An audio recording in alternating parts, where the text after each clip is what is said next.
Today we're going to be working on lesson 7. So let me put this in presentation mode. So it says, I can statements, I can use prior experience to generate effective personal narratives.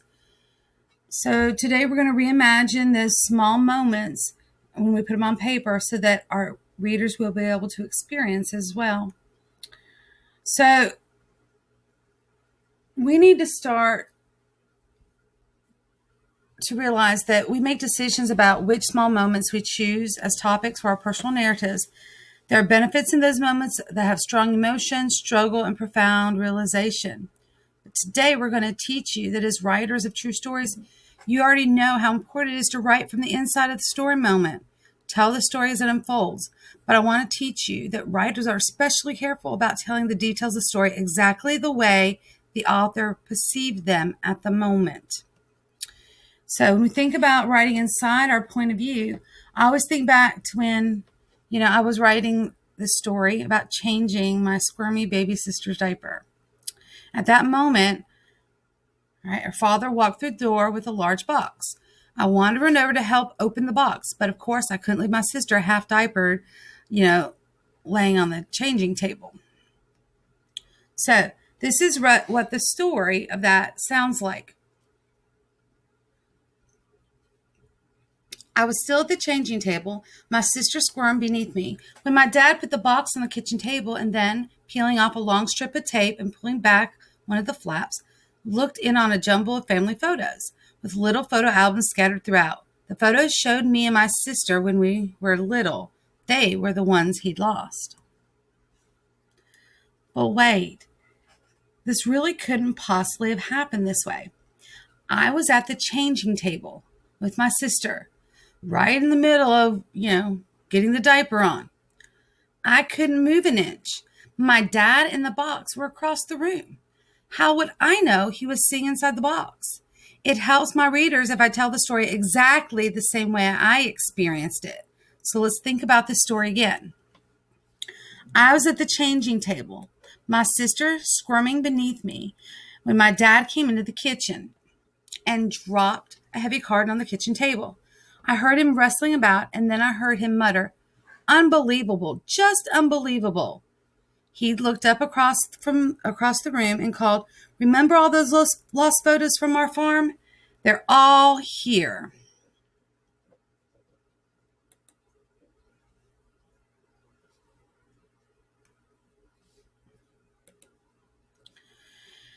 I want you to notice the major changes and adjustments I made in the second version. Only my father could reveal the contents of the box.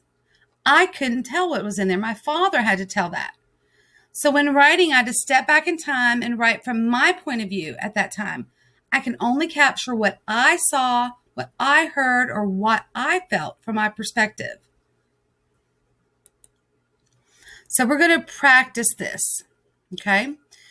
I'm going to read this down below, and I want you to think, is this point of view consistent, or did the author maintain their point of view, or did the author fall out of the point of view?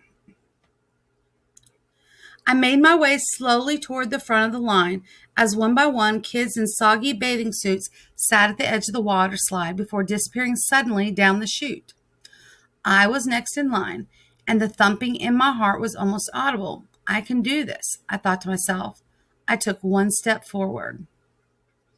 All right, pause here and think, did the author continue to stay in his or her point of view? Or did she fall out of it and start telling what somebody else did?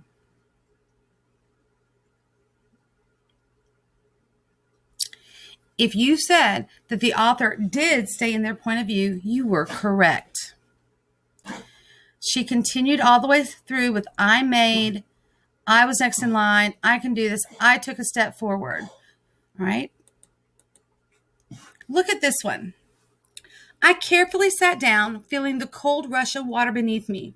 My hands gripped the edges of the slide. "Ready?" the attendant asked. "I think so," I replied, still unsure. My cousin waited at the bottom, wondering what was taking me so long.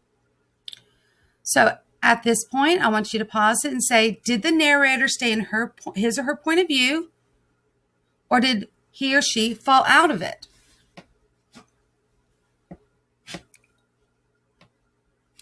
If you said that that the author fell out of the point of view, you are correct.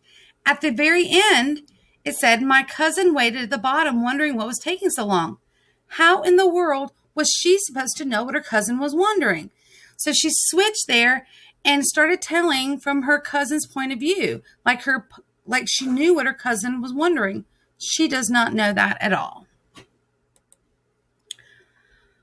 So as part of your assignment today, you're going to be taking a few seconds to decide on a new small moment from your life that you're going to write another personal narrative on. You can choose from any ideas we've generated so far. You can go back and look at the worksheets where we did the tables and generated ideas from those tables on the best and worst life moments or important people in our life. Or you can look at your neighborhood map and see the ideas and stories and moments on that map. Once you've chosen a new topic, you're going to go to your writing folder, create a new Google Doc, title it Lesson 7, and write your new personal narrative on that document.